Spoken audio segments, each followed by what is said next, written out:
Hi,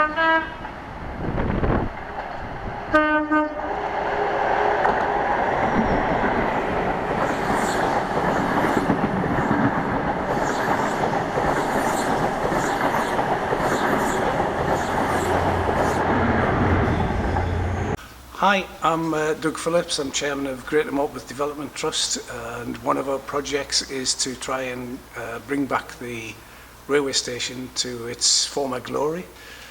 We've spent something like 3 years on the project so far, talking to various people. We've had a grant already from the Heritage Lottery Fund to progress it up to planning permission.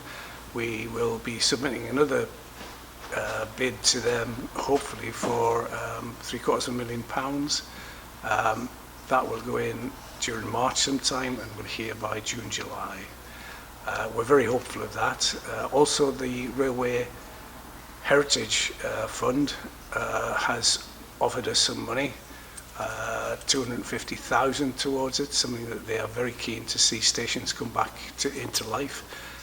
We're deep into the discussions with Network Rail and Northern Rail about what needs to be done. We've got an outline lease of 25 years, the peppercorn lease, and hopefully this time next year we'll see building work in the station. Can you tell us a little bit about what you actually hope to do on the ground?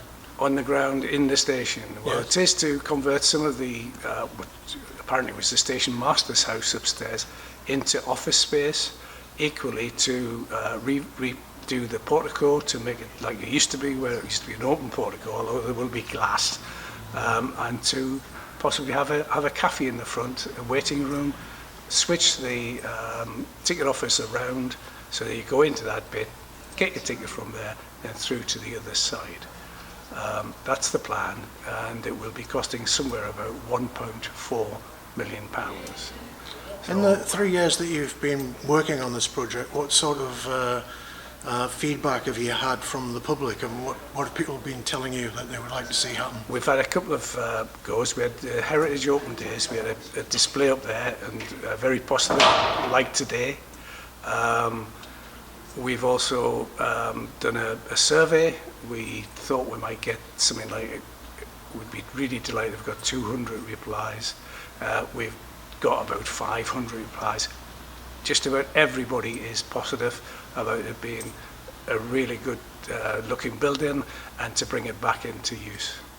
Really positive. And today at the Town Hall, you're holding a special exhibition about to gather information about the history. It is part of the heritage part of the whole thing is to actually find anybody that's got any material, anything to tell us about the railways as it was, and to build up some sort of archive which will form part of it. This is the first of possibly another two where we were just advertised for people to just drop in. As soon as we opened today, in fact before we opened, we had one guy come in, he's brought a map which he said he got on eBay of when the last railway disaster was there. Absolutely terrific stuff, exactly what we want. We've also had somebody in and we've done a video tape of them. So anything that anybody's got would be really, really interested. Any old photographs, anything.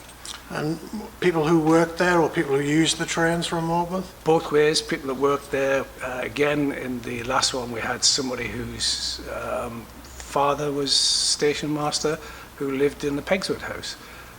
And just this week that we've already started some discussions with the Riva, who take over the franchise in 1st of April. One of the guys that came up there was an old station master from there. So everybody's very enthusiastic to let us know what their experiences are. I'm Derek Patton, and I was on the railway for 46 years. It was a family thing because my father was on, my grandfather and my two uncles. Right, so you obviously be very familiar with the station at Morpeth. Well, I was brought up at the station cottages. Right, so you lived in the station cottages? Yes. Yeah. And what was it like back then? How do you remember the station?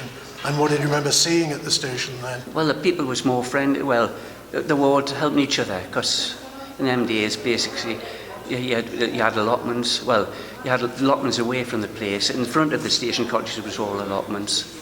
And well, for my dad working, he worked in the goods. He was a driver for them. Then he ran guard up to Rothbury in that way. And how busy was the station in those days? Oh, a lot of busy. If there was an old photo there, and there must have been about 20, 30 staff on the station on different periods. Because it was manned 24 hours a day then. And what sort of people used the trains then? I think nearly everybody did. I mean, it was handy for to get Newcastle.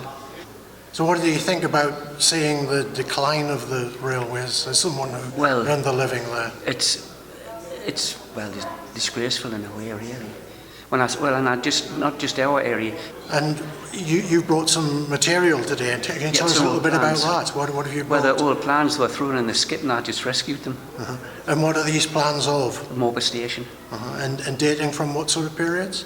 1903. And what sort of things do they show? Well, it's basically what was on the station, around the station at the time, and the tanks, and how the steam trains had got the water. Because they got it all from the big pond at County Hall. Because I used to go up there and used to maintain things there to keep the water going, and the tanks, it was free flow down into Morpeth. And what do you think about these plans to breathe new life into the station now? I think it's a good idea. A good idea. Do you remember seeing any famous trains through Morpeth? Seen a lot. Which ones? Well, I've been on the Mallard when I got called out. Now, quite a few trains I've been called out onto. Because them days, we were called out to the station and you had to stop the train and there's platforms, then you got on it and it took you up to where you had to go.